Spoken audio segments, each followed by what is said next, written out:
It is a bit scary to know that the most valuable private company in the world has your address and has shown up and has questions for you they were asking for. Every former employee that we had spoken to and what we said to them, every congressional office that we spoke to, every potential investor that we spoke to. Tyler is just one of many advocates suddenly being targeted. Hi, welcome to another episode of ColdFusion. What you just saw there was basically OpenAI knocking on the doors of people who had spoken ill of them. Why are they so scared of what people are saying? Well, this is part of the reason why. On Friday, the 16th of January 2026, OpenAI dropped a bombshell. We are starting to test ads in ChatGPT Free and Go new $8 a month option tiers. That's right, OpenAI is incorporating ads into ChatGPT. Now, for any other startup, this is normal, even expected at this point. But for OpenAI, it's an admission that things aren't going so well. In fact, it's their last resort. Those aren't my words, but Sam Altman's words in October of 2024. He stated, I kind of think of ads as like a last resort for us for a business model. I would do it if it meant that was the only way to get everybody in the world like access to great services. But if we can find something that doesn't do that, I'd prefer that. So after hundreds of billions of dollars in investment, increased competition, stupid side projects like the Sora app losing $15 million per day, having trillions in spending commitments, are we witnessing the beginning of the end for OpenAI? After taking 40% of all the RAM on Earth and causing a myriad of social, environmental, and economic problems for everyone, there's a sizable section of people that would love to see this company go down in flames. And if things continue just the way they are, they just may get their wish. There's talk of the whole company going bankrupt by 2027. As former Fidelity asset manager George Noble states, quote, I've watched companies implode for decades. This one has all the warning signs. You are watching ColdFusion TV. Last episode, we saw how AI failed at 96% of freelancer work, but in this episode, we're specifically looking at OpenAI and the problems they're facing. From Anthropic's Claude to the open source Chinese models, the consumer AI landscape has rapidly changed. Today, OpenAI is no longer the clear leader it once was. Look, the way this works is we're going to tell you it's totally hopeless to compete with us on training foundation models you shouldn't try, and it's your job to try anyway. And I believe both of those things. I think it is pretty hopeless, but they've spent too much money they don't have. The competition is catching up, and they're feeling the heat. In a nutshell, it doesn't look good. They've lost $12 billion in a single quarter. Their traffic has been falling for 1 year straight. Both Salesforce and Apple have ditched them for Gemini. Top leadership is leaving, and they need $143 billion to become profitable. At this rate, even Nvidia sounds less enthusiastic about investing in them. Can I ask quickly about OpenAI again? Sure. So yesterday you said that Nvidia is not going to invest as much as $100 billion in OpenAI. No, for the current run? We never said we were going to invest $100 billion in one round. That never was said. But how about the overall commitment? Because last September you and OpenAI there was never a commitment. It was if they invited us to. So let's start over again. They invited us to invest up to $100 billion. And of course we were very happy and honored that they invited us, but we will invest one step at a time. All right, but is that overall commitment still stands? Or it's not a commitment? I told you just now. Okay. Yeah, you keep putting words in my mouth. Okay. It's not. Sorry about that. Yeah, I know that. Yeah. They invited us to invest up to $100 billion. And we are honored that they invited us. We will consider each round one at a time. Yeah. It appears that confidence in OpenAI is fading. As reported by the Financial Times, their closest partner, Microsoft, has signaled that they're distancing themselves from OpenAI. Microsoft's AI chief, Mustafa Suleyman, said that Microsoft is aiming to be self-sufficient in the AI space. So, the problems for OpenAI can be split into four main parts. 1. The scaling problem. 2. Losing market share. 3. The financial black hole. And 4. The trust problem. If OpenAI was the only company on Earth with this technology, then maybe there'd be more of a chance to overcome these challenges. But with so much competition, it's going to be tough. Now, researching this topic made me realize one thing. Understanding software is crucial, which is why we've partnered with today's sponsor, boot.dev, to help you learn how to code. It sounds great in theory, but most people just watch a few tutorials, copy some code, and then give up. But with boot.dev, instead of passively watching videos, you learn by building things and solving problems from day one, just like how developers learn on the job. We've been using boot.dev at ColdFusion, and it feels more like a game than a course. You earn XP, complete quests, and fight bosses, all while learning real back-end development skills. Their curriculum takes you through languages like Python, SQL, and Go. And when you're stuck, boot.dev's AI tutor, called Boots, helps guide you back on track. They've also just launched the Training Grounds, where you can grind unlimited challenges to lock in your skills before moving forward. Even if you vibe code for your projects, knowing how to code results in much better outcomes. All of boot.dev's content is free to read and watch, and a paid membership unlocks the interactive coding, AI assistance, project tracking, and game mechanics. There's also a 30-day no questions asked refund and a free demo of the interactive experience on every course. So if you've ever wanted to learn how to code, or actually stick with it this time, head to boot.dev and use my code ColdFusion to get 25% off your first year on the annual plan. Thanks to boot.dev for sponsoring this video. Now, back to the story. The first problem for OpenAI is that the capabilities of ChatGPT have somewhat stalled. It's at the infancy stages, but you can tell by their recent decisions. Sam Altman has gone from curing cancer to AI sex bots and a meme slop factory, and more recently, a translator app. All of this isn't a sign of a healthy business. Moreover, AI capabilities that are getting exponentially more powerful. ChatGPT made an absolute splash in its release in December 2022. ChatGPT 4 was another leap forward. But GPT-5 and beyond wasn't quite the revolution that was promised by Sam Altman. It seemed like stagnation had hit, and hit hard. But why is this? It's an issue called the scaling problem. The scaling problem in AI, put simply, is the following. Giving LLMs exponentially more compute doesn't make them proportionally smarter. Once upon a time, this was true, but that seems to be coming to an end. Here's computer scientist Cal Newport to explain it in more detail. It takes a second to get through the story, but it's interesting. In the beginning, we had language models. So we had these for a long time, and they were pretty good. You give them a bunch of text, and they were pretty grammatically good. They could produce pretty fluent text, but it was kind of, they would veer off, and they couldn't really respond well to specific questions. But that was like the state of the world, right? So we had language models. These were studied for years in academia.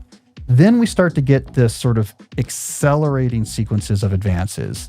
So the first of these advances comes in 2017. It's a team of researchers at Google figure out a better way to build these models. They're called transformer architectures. The details don't matter, but it made it possible for these models to produce like long text, like produce a whole article, to produce a couple thousand words. So that was exciting. Then the second breakthrough comes. They do a research study. There's a researcher at OpenAI named Jared Kaplan, and he leads a group of researchers at OpenAI that includes Dario Amodei, who went on to become the CEO of Anthropic, and actually brought Kaplan with him. And they do a pretty simple experiment. They took basically GPT-2 and said, what happens if we make this bigger? It seems like an obvious thing to check, but there was this whole conventional wisdom in machine learning at this time that says, like, look, you can't make a model too big. If you make it too big, it's just going to memorize the training. And then when you give it new examples, it'll be terrible. And they said, let's check what happens if we actually just make these things bigger and forget about that concern. And what they found in that paper was it gets much better.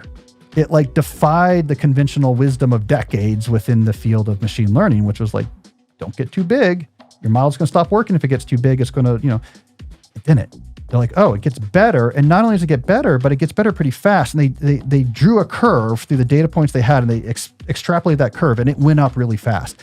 And so they said, let's try this. And the thing they tried it on was GPT-3. The GPT-3 model hype encouraged OpenAI to just make the model bigger, 15 times bigger. The performance was so high that it validated the scaling laws.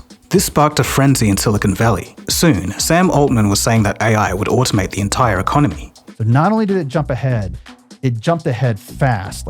So it really validated this curve. The normies don't know this because they weren't as plugged into the AI world, but this sent Silicon Valley going crazy. I'm like, oh my God, if we keep making this bigger, GPT-5 or 6, this thing is going to be artificial general intelligence. It'll be able to do anything a human can do. We might only be like 5 years away. All right, so what happens next? Well, they say we need to show this to the public. So ChatGPT is GPT-3 tamed for public consumption. So now the public all knows about this. 4 months later, GPT-4 comes out. And GPT-4 leaped up the curve exactly as predicted. Exactly. Huge leap forward, exactly as predicted by the paper. So now they're like, oh my God, we're like 2 iterations away. Like, this is it. All the money in the world needs to come to us because whoever wins this race is going to control the economy. But despite this massive scale, we may be reaching diminishing returns. GPT-5, they started working on it right away. So they build an even bigger data center, an even bigger model. They're calling this Project Orion. By the summer of 2024, so last summer, they finished training this thing. Altman is telling his people this thing is going to blow away GPT-4, and is like, this thing scares me. Scares me what this thing is going to do, right? Like, this is it. We're about to go through the looking glass. They trained this thing, but then it stops working. Slightly better than GPT-4. Like, oh crap.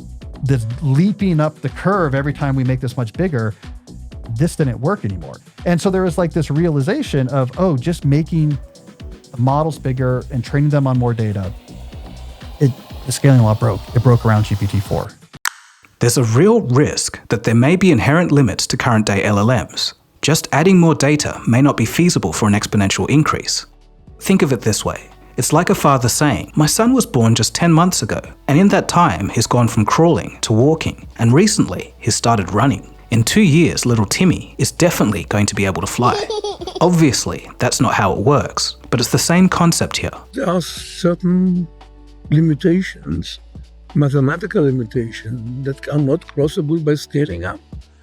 I show it clearly mathematically in my book. So there were many different ideas of how to advance AI. One was we already actually have all the techniques that we need and we just need to scale them. But that was considered a very extreme opinion. Right. And then on the other extreme, it was we don't even have the techniques yet.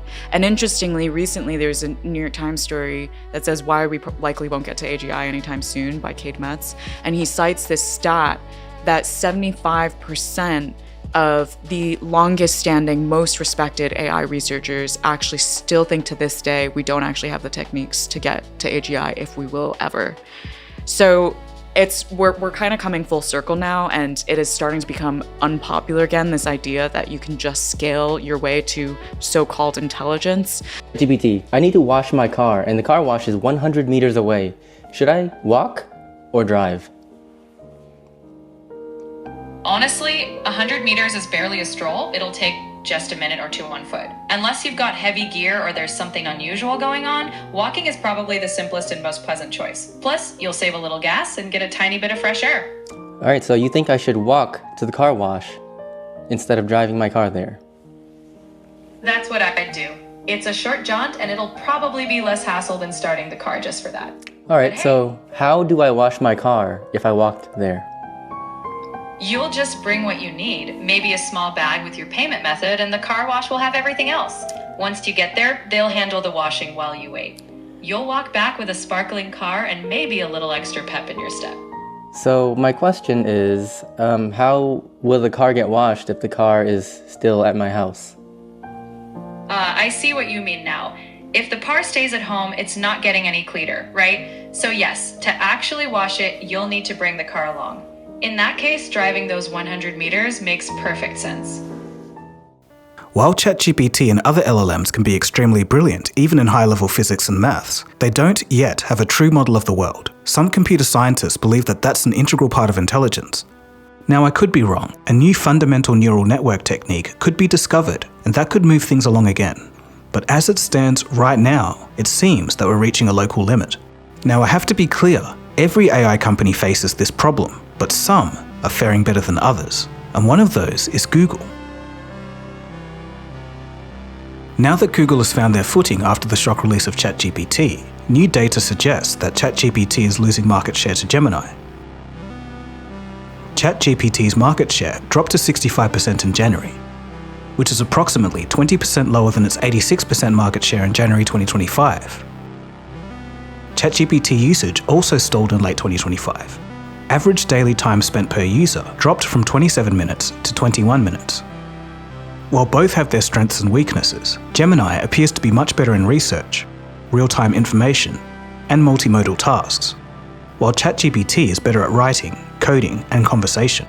Real-time information and multimodal tasks, i.e. uploading a photo or pointing a phone camera at a scene and getting information about it, is arguably more useful for the everyday person, especially on mobile. So Apple pushing OpenAI aside and going for Gemini makes sense. It's amazing to think that back in late 2022, Google was caught with their pants down when ChatGPT first came out, but today they've more than caught up. And after all, it was Google researchers who laid the groundwork for the AI revolution with their 2017 breakthrough of the transformer architecture. OpenAI simply took Google's work and ran with it. So in theory, Google researchers have the brains to come up with new theories in computer science to push AI forward. Some recent papers include nested learning and Simmer 2, an AI that can reason and play video games generally. OpenAI, on the other hand, has a problem with staff continuously leaving. AI Images is also another loss for OpenAI. The release of Google's Nano Banana Pro in November of 2025 triggered an internal crisis at OpenAI. Sam called a code red and paused all other projects to focus on image generation, but they still ended up falling short. And then there's the flood of open source Chinese models. Kling AI and Qwen are also gaining ground. Then there's the wildcards like Google's Project Genie, an AI that builds worlds, albeit static, just from a prompt. All of this is to say that OpenAI has threats from all sides. Knowing this, it's possibly the worst time for OpenAI to be shopping around for billions more in investment, if just in a year's time, the competition will only be stronger. But it is a business. So I'm just wondering, eventually is the idea to kind of license technologies? Will you have customers that you're going to be customizing algorithms for them, or how is it going to work? The honest answer is we have no idea. We have never made any revenue. We have no current plans to make revenue. We have no idea how we may one day generate revenue. We have made a soft promise to investors that once we've built this sort of generally intelligent system, basically we will ask it to figure out a way to generate an investment return for you. The third issue for OpenAI is the company's finances. The publication, The Information, saw internal documents from OpenAI, and the numbers don't look good. Setting aside the myriad of lawsuits, including a $134 billion one from Elon Musk, there's some real financial problems. After hundreds of billions in investment, 2026 will see a $14 billion loss. That's roughly 3 times worse than early 2025 estimates. OpenAI expects their first profit of $14 billion in 2029, but that's after losing $44 billion first. By some estimates, they'll be out of money by 2027. OpenAI is committed to spending over $1 trillion in AI data center infrastructure over 8 years, and that's despite only bringing in $13 billion a year in recurring revenue. That's 1% of what they're promising to spend. OpenAI has also agreed to pay Oracle $60 billion per year, starting in 2027.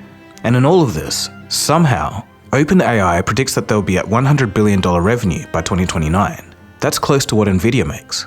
So it's possible, but unlikely. Other investors think so too. Blue Owl Capital recently pulled out of a $10 billion deal to fund an Oracle/OpenAI data center in Michigan. It could be a sign that investors are worried about OpenAI's ability to pay them back. Google, on the other hand, doesn't really have to worry about cash flow. The company made $86 billion in 9 months, and they can basically pour as much money as they want into AI. OpenAI, on the other hand, has to scream at the top of their lungs to attract more venture capital. There's yet more company behavior that indicates financial trouble. There's the floundering to spend $6.4 billion acquiring Johnny Ive's design firm, and that's to build an AI hardware device. But according to reports, the development is going poorly, and it could end up like the Humane's AI pin. The AI erotica version of ChatGPT is self-explanatory, and the Sora app's user base has collapsed. Despite not having much to show versus the competition, Sam needs to talk a big game to get the investment rolling in. Curing cancer, replacing your GP, and discovering new science is a massive promise, but can we trust him? The final issue for OpenAI lies with Sam himself. His track record, frankly, is poor.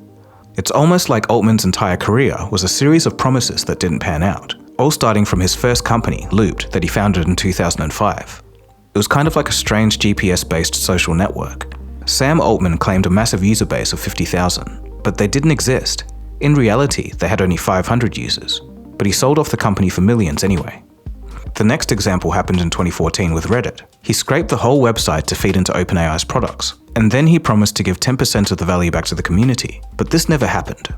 Next, OpenAI co-founder Ilya Sutskever, who has since left OpenAI, has accused Sam of a consistent pattern of lying.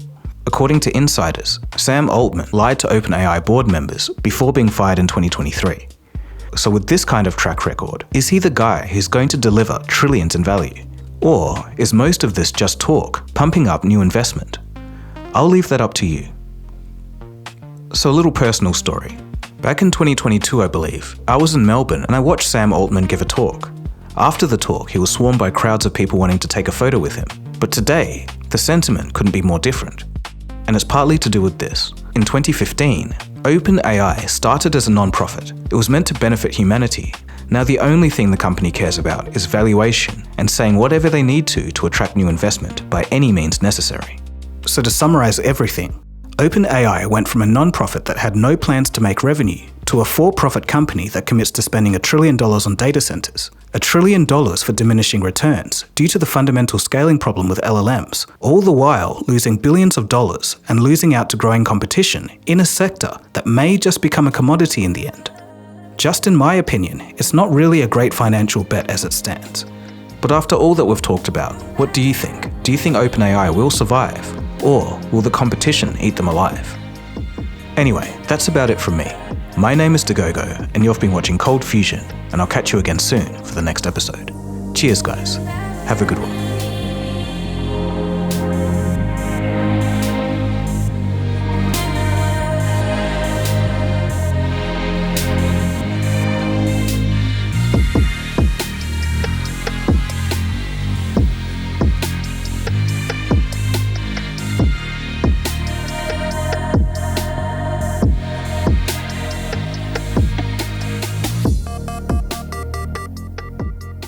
ColdFusion. It's new thinking.